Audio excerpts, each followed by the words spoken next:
Latest episode দেখুন একদম add free.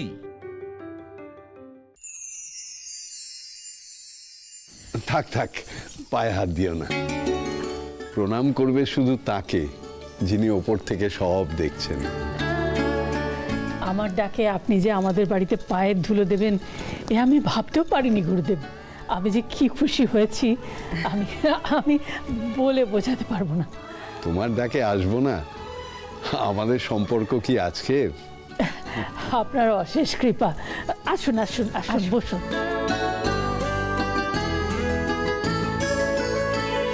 সুমিমা, কেমন আছো? জামাই মেয়ে সব কেমন আছে? আমি ভালো আছি গুরুদেব, আর জামাই আছে তার কাজে, মেয়েও খুব ভালো আছে।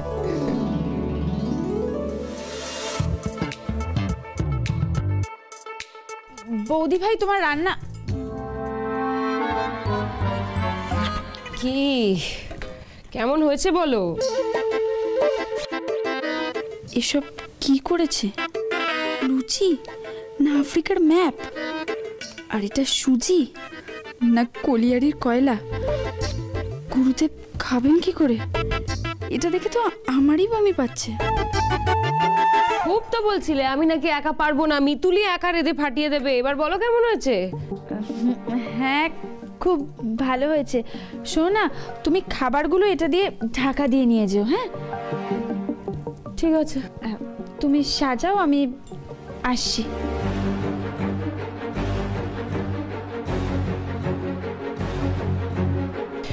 ব্যাস কমপ্লিট। আমি যখন বানিয়েছি গুরুদেবকে তো খেতেই হবে।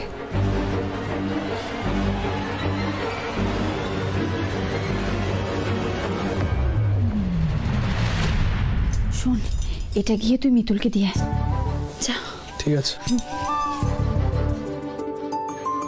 মিতুল, এই নাও, কলি পাঠিয়ে দিল। এই তো।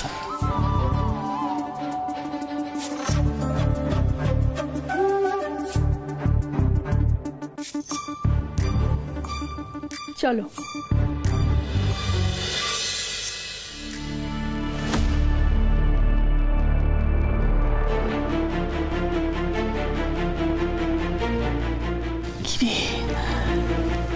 অন্তরার এই খাবার গুরুদেব খাবেন কি করে? বিতুল কি করলো? কি জানি, আমি তো কিছু বুঝতে পারছি না। দেখি শেষ পর্যন্ত কি হয়।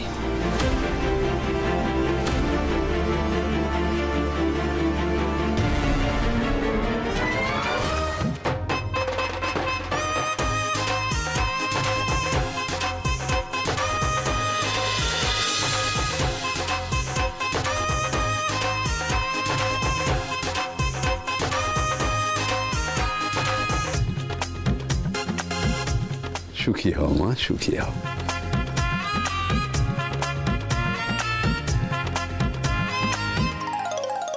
গুরুদেব, এবার ঢাকনাটা খুলে দেখুন।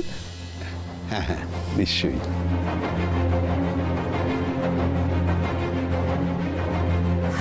ওই তো রান্নার ছিঁড়ি, তার উপর আবার গুরুদেবকে বলছে গুরুদেব ঢাকনাটা খুলে দেখুন। মান সম্মান আর কিছুই রইল না।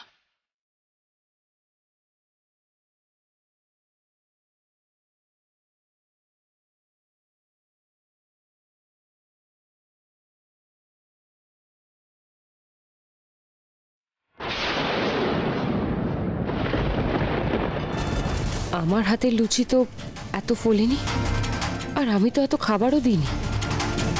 কোন ফাঁকে আমার থালাটা সরিয়ে নিজের থালাটা গুঁজে দিয়েছে। আবার আমাকে হারিয়ে দিল মিতুল।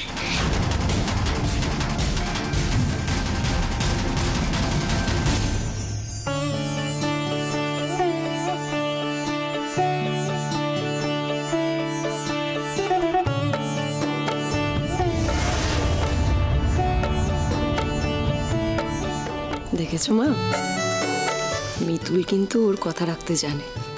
এই লুচিগুলো অন্তরার বানানোর হাতে হতেই পারে না।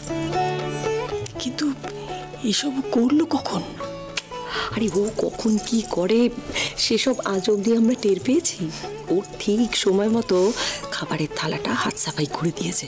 আরে ওই যে শুভ পঞ্চা সর কলি এত অতিভক্তি দেখালো, ওই সময় নিশ্চয়ই কিছু একটা কাণ্ড করেছে।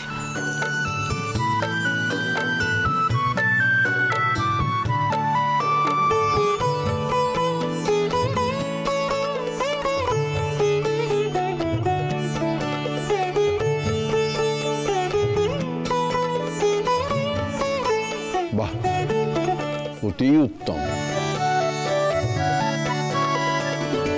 থাক থাক মা, সুখী হও। বড় লক্ষ্মীমান তুমি। বসুন না ঠাম্মি। বসো মা, বসো। এবার বলো তো আমায়, কি হয়েছে? আমাকে হঠাৎ এভাবে ডেকে পাঠালে কেন? কি সমস্যার কথা বলছিলে, বলো।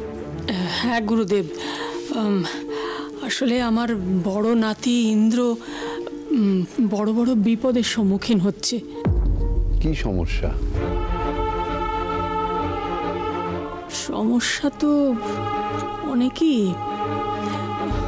ইন্দ্রকে নিয়ে আমরা সবাই বড় দুশ্চিন্তায় আছি গুরুদেব।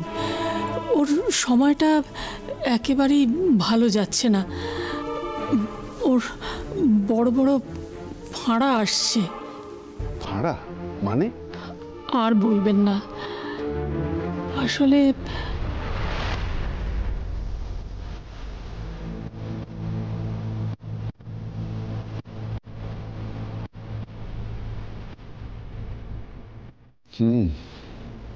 তাহলে তো ভারী দুশ্চিন্তার বিষয়।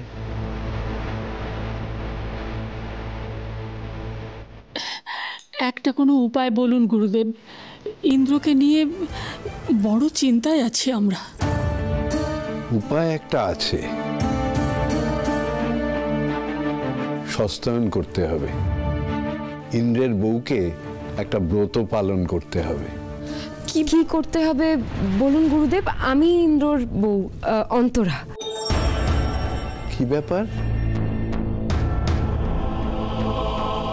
এই অন্তরা তো... হ্যাঁ গুরুদেব, ও হলো ইন্দ্রর প্রাক্তন স্ত্রী। আমরা ভেবেছিলাম ও বেঁচে নেই, আপনি তো সবই জানেন। কিন্তু কিছুদিন হলো ও ফিরে এসেছে। কিন্তু মিতুলের সঙ্গে দাদু ভাইয়ের আর আমাদের পরিবারের এমন একটা সম্পর্ক হয়ে গেছে যে ওকে তো আমরা অস্বীকার করতে পারি না গুরুদেব। বুঝলাম। ব্রতই কি করতে হবে গুরুদেব? সতীর পুণ্যেই পতির পুণ্য হয় মা। এই ব্রতয়ে ইন্দ্রর বউকে গরম কয়লার ওপর দিয়েই হাঁটতে হবে।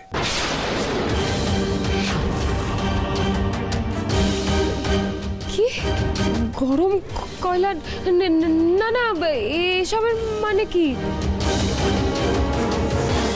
আমি রাজি।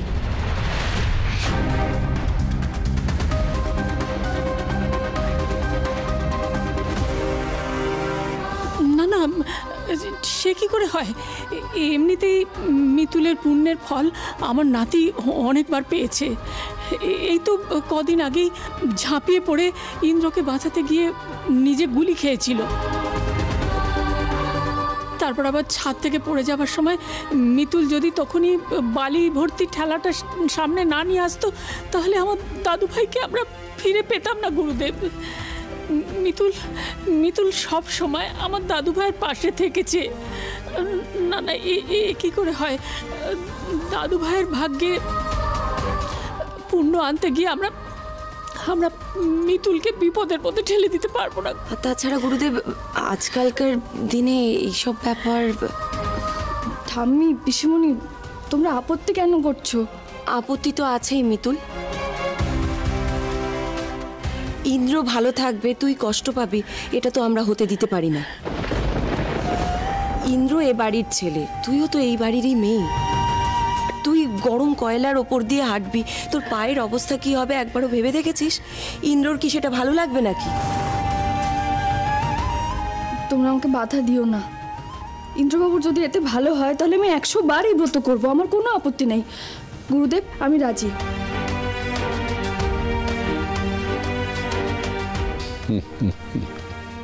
গুরুদেব, কি হলো? আপনি হাসছেন কেন? আমি পরীক্ষা করছিলাম, সে পরীক্ষায় তুমি ডিস্টিংশন নিয়ে পাশ করেছো। কণিকা, অনেক ভাগ্য করে ইন্দ্র এমন বউ পেয়েছে। আমি দেখতে চাইছিলাম যে স্বামীর প্রতি স্ত্রীর টান কতখানি। টান তো আমারও আছে গুরুদেব, কিন্তু গরম কয়লার ওপর দিয়ে হাঁটতে হবে, এ আবার কেমন পরীক্ষা? তাছাড়া ঠাম্মি আর পিসিমণি তো বলল যে আজকালকার দিনে এসব আর কেউ মানে না, তাই আমি চুপ ছিলাম, কোনো কথা বলিনি। ওরা ঠিকই বলেছে, আজকাল আর জ্বলন্ত কয়লার ওপর দিয়ে কাউকে হাঁটতে হয় না। সময়ের সাথে সাথে শাস্ত্রের নিয়মও বদলাচ্ছে। আসল হলো মনের টান। তবে যে স্ত্রী স্বামীর মঙ্গলের জন্য জ্বলন্ত কয়লার ওপর দিয়েও হাঁটতে রাজি হয়, তার থেকে যোগ্য স্ত্রী আর কে হতে পারে বলো? যাকে কণিকা, ব্যাপারটা হলো শুধু কয়লা বিছিয়ে দিয়ে তার উপর হাঁটলেই হবে, এটা একটা প্রতীকী ব্রত। আমি সস্তায়ন ব্রত করব আর ও কয়লার উপর দিয়ে হেঁটে যাবে, তাহলেই হলো। ঠিক আছে, আমি হাঁটবো, আমিও ব্রত করব। তাই মেয়ে, কি বলছো কি তুমি? এক্ষুনি যখন শুনলে যে গরম কয়লার উপর দিয়ে যেতে হবে, তখন পালিয়ে গেলে, আর এখন যখন শুনছো যে কয়লাটা গরম থাকবে না, ঠান্ডা, তার উপর দিয়ে হাঁটতে হবে, তখন তোমার ব্রত করার ইচ্ছা একেবারে জেগে উঠলো না? তুমি কি ভেবেছো? হ্যাঁ, কি ভেবেছো? মিতুলের সঙ্গে পাল্লা দেবে? এইভাবে তুমি মিতুলকে টেক্কা দিতে পারবে? ঠাম্মি, এখন থাক না, আমরা বরং পুজোর কাজে এগোই। গুরুদেব, আপনি বলুন আমরা কোথায় পুজোর আয়োজনটা করতে পারবো? দেখো, সস্তায়ন আর পুজো একই জায়গায় হবে, একটু বড় জায়গার প্রয়োজন। সুমিমা, তুমি বরং এখানেই সব ব্যবস্থা করো, আমি শুদ্ধিকরণ করে দিচ্ছি। যা কিছু হওয়ার এখানেই হবে।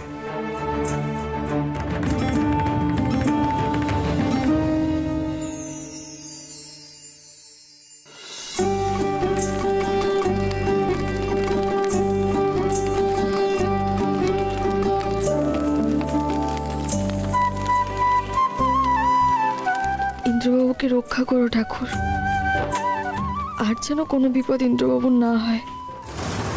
এই ব্রতই মিতুলকে মাত দিয়ে আমি সেরা হব, প্রমাণ করে দেব আমি ইন্দ্রর যোগ্য স্ত্রী।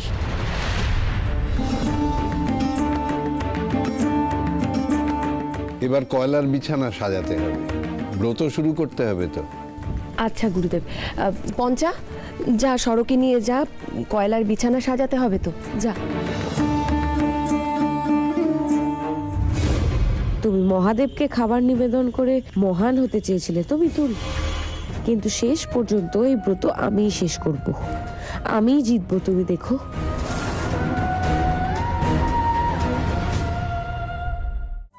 গুরুদেব, ঠিক আছে তো? হ্যাঁ হ্যাঁ, খুব সুন্দর হয়েছে। এই ছেলে মেয়ে দুটো দেখছি খুব কাজের। হ্যাঁ, ওরা তো আমাদের বাড়িরই ছেলে মেয়ে। হ্যাঁ গুরুদেব, আমাদের পঞ্চাদা সরদিদির কোনো তুলনাই হয় না, ওরা একেবারে চ্যাম্পিয়ন। যে চ্যাম্পিয়ন সে অপরকেও চ্যাম্পিয়ন দেখতে চায়। বেশ, তাহলে এখন ব্রত শুরু করা যাক। হ্যাঁ। এই কয়লার বিছানার এ প্রান্ত থেকে স্বামীর মঙ্গল কামনা করতে করতে ও প্রান্তে হেঁটে যেতে হবে, ব্যাস এটুকুই। আচ্ছা।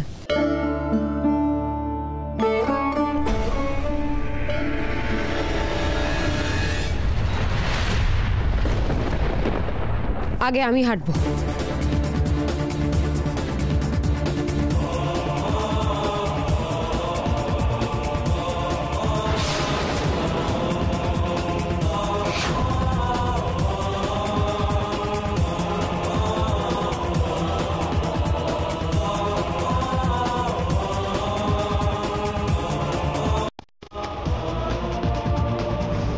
ব্যাস হয়ে গেল, হেঁটে নিয়েছি। গুরুদেব, আমি হাঁটা শুরু করি? হ্যাঁ মা, হাঁটো। ঠাকুর, আমার ইন্দ্রবাবুকে তুমি ভালো রেখো, যেন কোনো বিপদ ইন্দ্রবাবুকে ছুঁতেও না পারে। স্বয়ং যম এলেও তাকে যেন আগে আমার সাথে মোকাবেলা করতে হয়। আমাকে এই আশীর্বাদ করো ঠাকুর, আমি যেন চিরকাল ঢাল হয়ে ইন্দ্রবাবুর সমস্ত বিপদের সামনে দাঁড়িয়ে থাকতে পারি।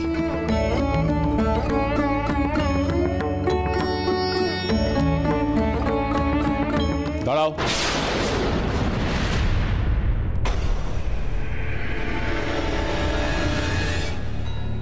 তুমি সব কি করছো মিতুল? আমি এসব কি হচ্ছে? এই তো ইন্দ্র, বাবা কেমন আছো তুমি?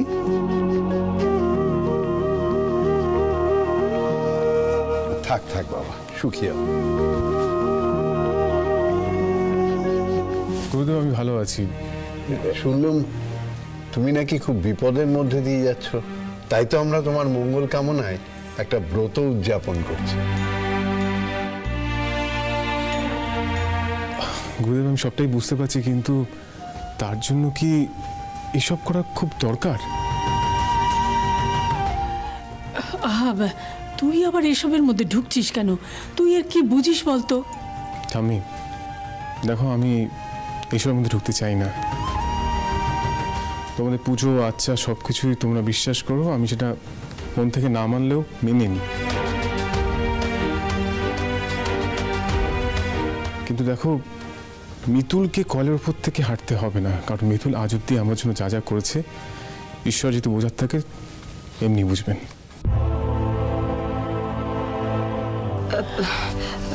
এই এইসব কথা কি বলছিস বলতো? হ্যাঁ, আচ্ছা মিতুলকে কি গরম কয়লার ওপর দিয়ে হাঁটতে হচ্ছে নাকি? হ্যাঁ, এটা একটা প্রতীকী ব্রত, বুঝতে পেরেছিস?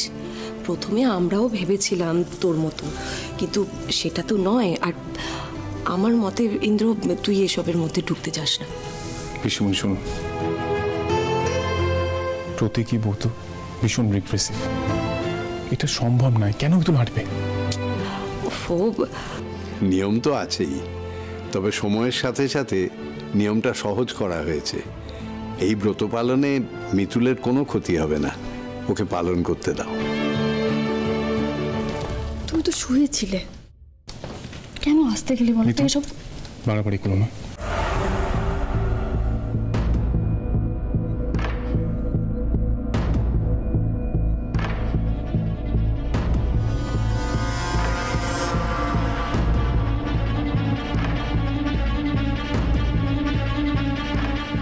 মিতুল তো এই ব্রত পালন করার চেষ্টা শেষ পর্যন্ত করবেই, আর আমি সেটা হতে দেব না। সাধারণ কয়লার উপর দিয়ে হাঁটা তো, এটা করলেই তবেই ব্রত শেষ হবে। করুক মিতুল ব্রত পালন।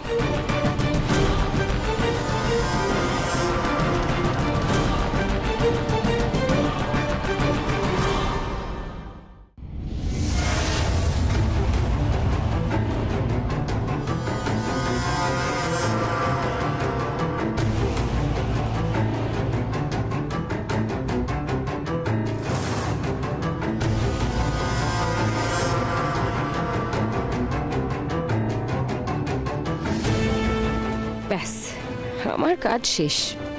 এখন সবে একটা কয়লা জ্বলেছে। মিতুল যখন হাঁটবে, গোটা কয়লার বিছানাটাই জ্বলন্ত হয়ে উঠবে। তোমরা যতই বুঝো না কেন, আমি কিছুতেই অ্যালাউ করবো না। ব্যাস, আমি তো বলছি বারবার, আমার কিচ্ছু হবে না। আচ্ছা ঠিক আছে, তুমি এখানে দাঁড়িয়ে থাকো, তুমি দাঁড়িয়ে দেখো, আমি তোমার সামনে এখান দিয়ে হাঁটবো, ঠিক আছে? আমার কিচ্ছু হবে না।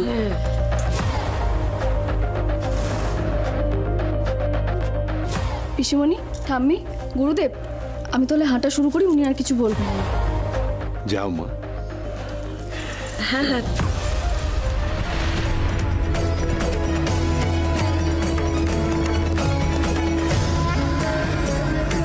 ঠাকুর, আমার ইন্দ্রবাবুকে তুমি ভালো রেখো, যেন কোনো বিপদ ইন্দ্রবাবুকে ছুঁতেও না পারে।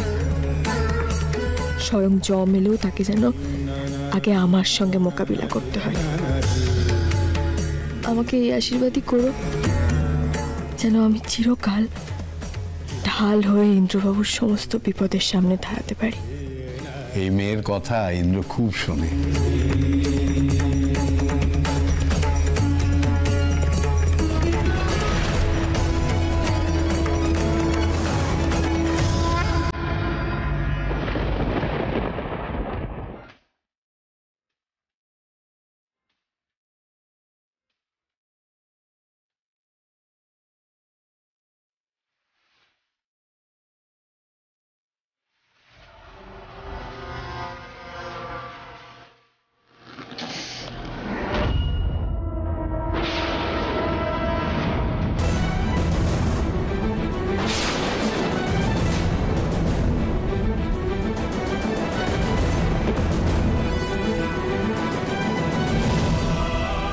এইবার এই আগুনে পুড়ে তুই শেষ হবি। মিতুল, কি হলো তোর? কেউ আসবে না এখানে, কেউ আসবে না। জ্বলন্ত কয়লা আছে এখানে।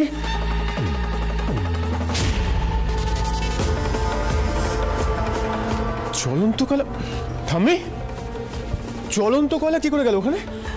আমি তো বুঝতে পারছি না, জ্বলন্ত কয়লা থাকার তো কথা নয়। আমি নিজে দাঁড়িয়ে থেকে ওই কয়লাগুলো ফেলেছি। তাছাড়া সরও ছিল আমার সাথে, কিন্তু তখন তো কয়লাগুলো এমনি ছিল। তাহলে এলো কোথা থেকে? মিতুলের জন্য খুব চিন্তা না? যা চিন্তা করার করে নাও, কিছুক্ষণ পরেই মিতুলের পা পুড়ে শেষ হয়ে যাবে।